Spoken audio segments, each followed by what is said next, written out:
Ratings giant S&P Global just upgraded the country's economic growth outlook to become the second fastest growing economy in the Asia Pacific. The number of Filipinos who consider their families poor has risen to nearly 11 million.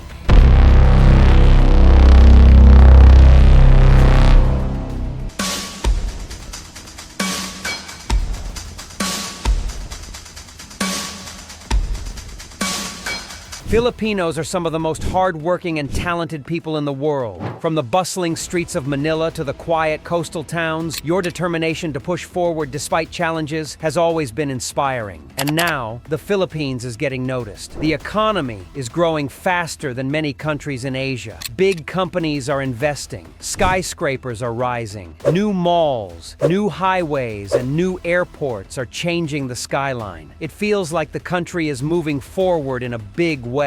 The numbers tell an impressive story. The GDP is at record highs. The stock market is attracting foreign money. Even the world's biggest banks are saying the Philippines is one of the fastest rising economies in Asia. From the outside, it sounds like every Filipino should be living better than ever. Yet many families still find it hard to make ends meet. Grocery prices keep climbing. Rent continues to rise. Jobs often do not pay enough to cover basic needs. Millions of Filipinos continue to work overseas so they can send money home. It is like the country is winning on paper while ordinary people still struggle in daily life. The growth is real, but the benefits are not reaching everyone. That is the story we need to explore. In this video, we will uncover how the Philippines can be called a fast-growing economy while so many of its people are left behind. We will look at where the money is actually going. We will see why the gap between rich and poor keeps growing. And we will talk about what it would take for every Filipino to finally feel the progress in their own lives. This is not just about numbers. It is about fairness. It is about making sure that the success of the country is shared by the people who work hard every day to make it happen. Stay with me because by the end of this video, you will understand the truth behind the headlines and the statistics. And together, we can start asking the right questions that can lead to real change. Before we begin, if you are proud to be Filipino and believe that every Filipino deserves a fair share in the country's success, hit the like button, subscribe, and turn on the notification bell so you never miss a video like this.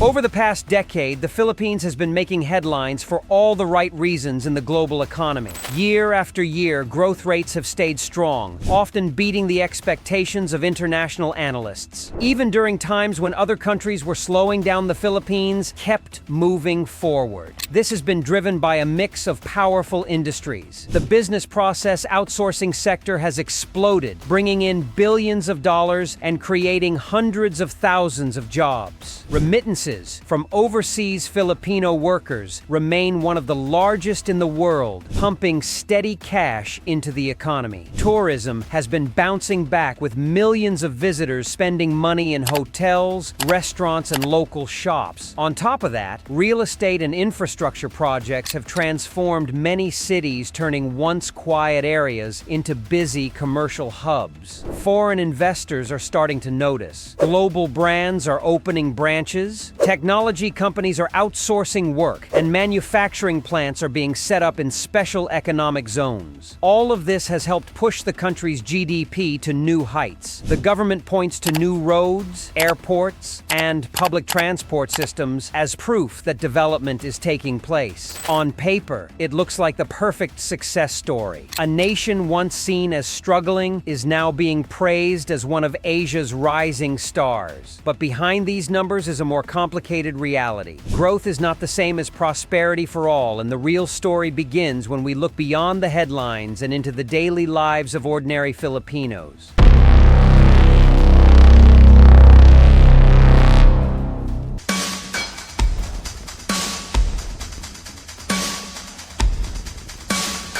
While the country's economy is growing on paper, many Filipinos are not feeling the benefits in their everyday lives. The cost of basic goods keeps rising faster than wages. Groceries, transportation, and housing take a bigger share of people's income, leaving little for savings or emergencies. Even with more jobs available, many of them are low-paying or short-term, offering little security for families trying to plan for the future. In urban areas, modern buildings and shopping malls stand side by side with crowded, informal settlements, a reminder that wealth is not being shared equally. For those living in rural provinces, opportunities are even harder to find. Farming communities struggle with low crop prices and limited access to markets, while young people often leave home to search for work in the cities or abroad. Some who find jobs overseas discover that life there is far from easy. High living costs, unstable work conditions, and strict immigration rules can leave them vulnerable. In extreme cases, some end up without a home or stable income in a foreign land, far from the comfort of family. This gap between the numbers and the lived reality creates frustration. People hear about economic progress but wonder why their own lives feel harder. It is in this space between growth and experience that our main story begins, where we look at the countries where Filipinos face the toughest struggles abroad, including the shocking reality of homelessness. When we look at the data, the gap between the rich and the poor becomes clear. In the Philippines, the top 1% of earners control a large share of the nation's wealth, while millions of families live on just a few hundred pesos a day. According to government reports, many workers earn less than the official living wage, which means even full-time employees struggle to cover the basics. In cities like Manila, luxury condos and high-end malls cater to a small group of wealthy residents, while only a few streets away, overcrowded neighborhoods fight daily battles with poverty. The contrast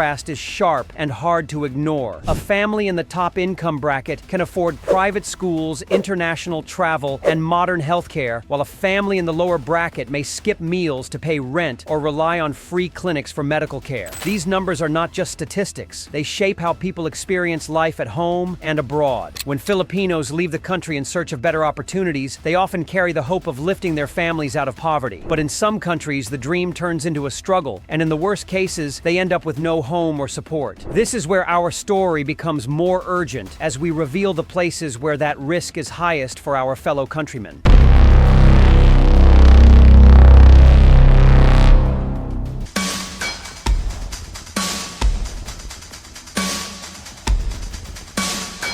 For many Filipino families, the biggest lifeline comes from overseas. Every month, millions of pesos flow into the country through remittances sent by OFWs. These hard-earned funds pay for school tuition, medical bills, and home improvements. In some cases, they keep food on the table when local jobs are not enough. These remittances are more than just personal support. They are a major driver of the national economy. Billions of dollars from abroad strengthen the peso-boost spending and help businesses grow. The government even counts on this money as a stable source of income for the country. Without it, many communities would face much deeper hardship. But there is a hidden side to this story. The dependence on remittances also means the sacrifices of our overseas workers are often overlooked. Many of them live far from family for years, working long hours and demanding jobs just to send money home. And while they're earning support loved ones in the Philippines, they may still face challenges and risks in the countries where they work. This is why it is important to understand not just the numbers, but also the reality behind them, especially in places where Filipinos find themselves vulnerable. That is where our journey now turns, as we look closely at the countries where the dream can quickly become a struggle.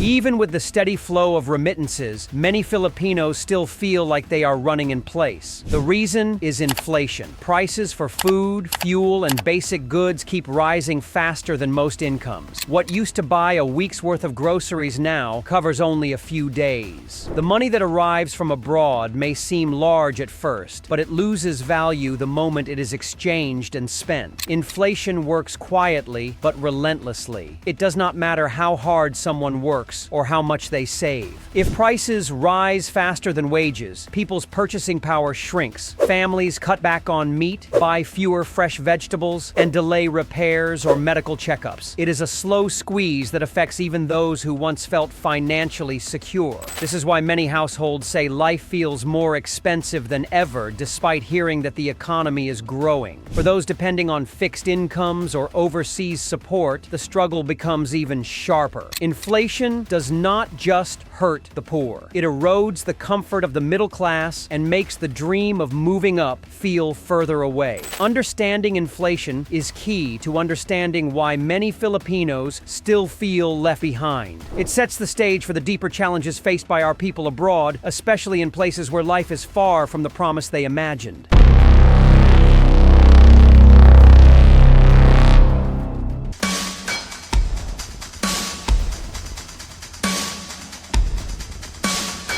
The government often points to the number of new jobs created each year as proof that the economy is working for everyone. On paper, the figures may look impressive. More people are technically employed, but many of these jobs pay too little to cover even basic needs. They might be temporary contracts without benefits or part-time work with unpredictable schedules. A family member may find work yet still need to borrow money at the end of the month. This is the reality of underemployment. It is not enough to have a job. That job must pay a living wage and offer stability. Without that, people remain trapped in the same cycle of financial struggle. This is why so many Filipinos choose to leave and work overseas. They are not chasing luxury. They are chasing the stability that local jobs often fail to provide. Even with inflation eating into their earnings abroad, the pay is still far higher than what they could earn at home. The focus on job quantity instead of job quality creates a misleading picture of progress. It suggests that the economy is strong while hiding the truth that many workers are still living paycheck to paycheck. This gap between numbers and reality feeds the growing sense that economic growth is leaving too many people behind.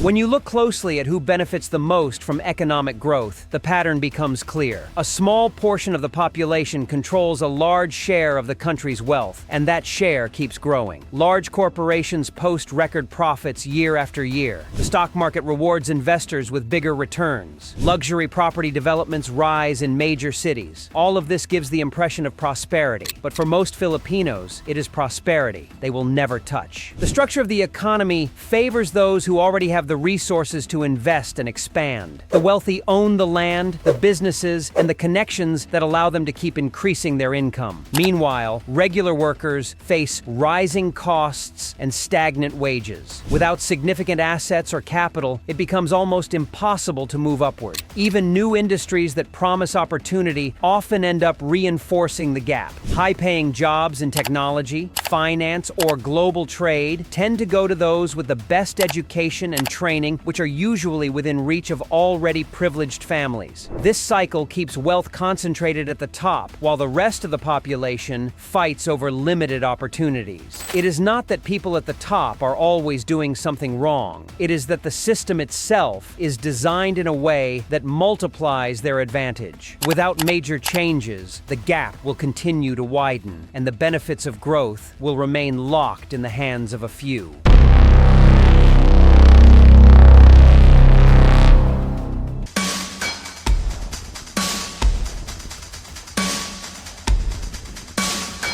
The government is not blind to these problems. Over the years, it has launched programs to help reduce poverty, improve access to education, and create more jobs. Conditional cash transfers, free tuition in state universities, and skills training programs have made a real difference for many families. These efforts show that change is possible and that public policy can give people a fighting chance. But progress is slower than most people hope. For every family lifted out of poverty, another struggles to keep up with rising prices. Funds for social programs are often often limited, and in some cases, the benefits do not reach the people who need them most. Corruption and inefficiency can delay projects, while political changes shift priorities before long-term plans can succeed. Even when programs work, they often address only the symptoms and not the root causes of inequality. A scholarship can help one student graduate, but without enough good jobs, that graduate may still end up underemployed. Cash aid can ease hunger today, but without economic reforms, it cannot prevent poverty tomorrow. The truth is, while government action can ease the pressure, it cannot completely close the gap without deeper structural changes. And until those changes happen, the rich will continue to grow richer, while the average Filipino works harder just to stay in place.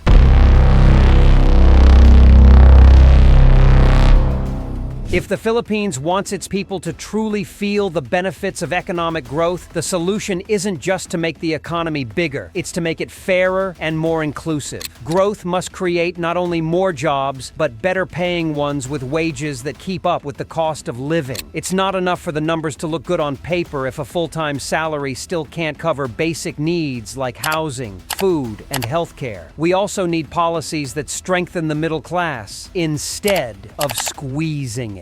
This means tax systems that don't overburden regular workers while giving huge breaks to the wealthy. It means investing in education that equips young people with skills for industries that pay well, not just industries that need cheap labor. Corruption must be tackled head-on, because even the best programs fail if resources are wasted or stolen. Public funds need to be spent where they have the biggest impact on infrastructure that creates opportunity, on healthcare that keeps people productive, and on rural development that prevents the provinces from being left behind. Lastly, economic growth should be felt in every corner of the country, not just in Metro Manila. A farmer in Mindanao or a teacher in Bicol should have the same chance at a decent life as an office worker in Makati. When opportunities are spread evenly, Filipinos will no longer feel disconnected from the nation's progress. They will be part of it. Because true growth is not just about a richer country, it's about a better life for its people. And until that happens, the GDP will remain just a number, not a shared reality.